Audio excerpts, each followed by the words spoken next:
Hello Goonsy Goonettes. Minions Rise of Gru is everything that Sony thought Morbius was. And it had been peak. We got dressed up and celebrated the movie's glory. I mean, come on. It's Minions from the very popular franchise, Despicable Me. Like God, it was just so good. Like the humor, the action, the drama. Minions Rise of Gru is everything society has wanted for the last 5 years. Yeah, 5 years. I watched Minions Rise of Gru in theaters because I wanted to watch it when it released, right? Just wanted to watch it in its prime. And with a buddy, we got dressed up a little bit, and like, yeah, we enjoyed it. It was such a good time. Good time. And just peak. Banana out of 10. Now with that out of the way, let's actually talk about the movie.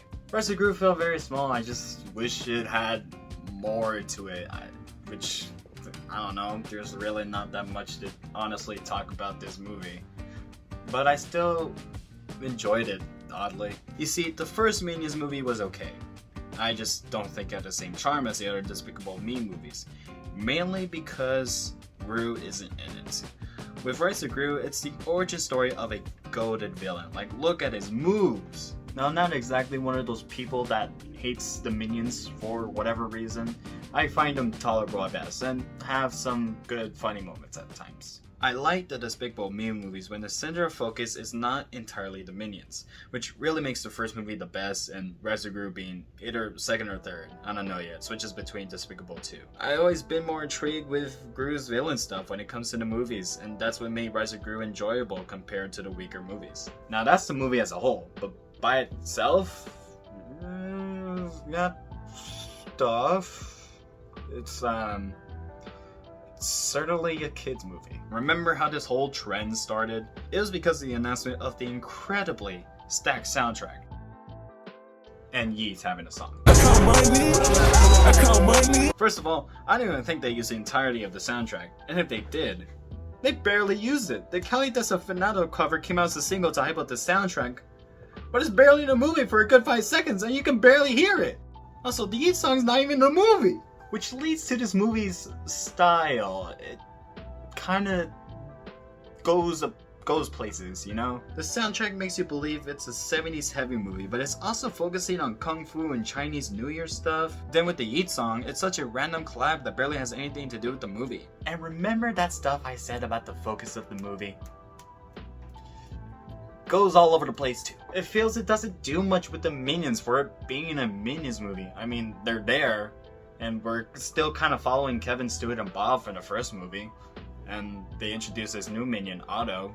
And basically what they're doing the entire movie is trying to rescue Gru. And really, the focus shifts to Gru because this movie is supposedly the origin story of Gru. But it doesn't do much with it either. It covers his origin pretty fast, and it's really full of references that make it the origin and not really like our original origin. I mean, the Wild Knuckles stuff was cute. I enjoyed their time together. It was nice to help back up the origin, I guess. And the main villain is really not that special. I mean, they're just a rag team of villains, and they turn into the animals from the Chinese New Year calendar, and that's pretty much it. For the Minions, again, they just really don't do much. A huge chunk of the movie dedicates to them learning Kung Fu, and I guess it could be funny from time to time. But I did enjoy this new minion, Otto. I mean, he was such a great guy. Loved him. However, he's a completely new minion. He doesn't appear in the other Despicable Me movies, nor the first Minions movie. So canonically, that must mean that Otto was born sometime around before Rise of Gru, but then dies somewhere between Rise of Gru and Despicable Me 1.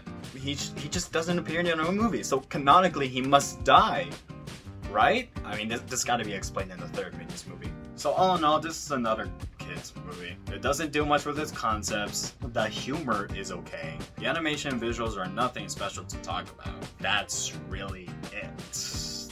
There's really nothing else to talk about this movie. It's just another mindless kids movie, and that's what all Illumination makes. But again, I oddly enjoyed it. I mean, I don't know if this is just the trend infused in my mind, like going in suits and enjoying it. I don't know. I found it quite enjoyable. I just wish it did more. Illumination has been doing this with all of their movies, playing it safe. And they are going to keep doing this if we keep doing this. Breaking the box office, breaking records. And it's probably going to be the same thing for the Mario movie, which I am still scared for. They already greenlit a fourth Despicable Me movie, which I don't think there should be another Despicable movie. I think there should just be a third Means movie to show Gru in his prime of villainy, and I think that'll just be a nice way to close off the franchise. This franchise just needs to go now. So, Rise of Gru could be a fun origin, but really doesn't do anything much with the story, and it's just not at its full potential. Yet, I enjoyed it. 6 out of 10. So that's all gonna be from me today. Got a couple more stuff coming out for the summer. So leave a like and stay tuned by subscribing to the channel. And I'll catch you later, goons and goonettes.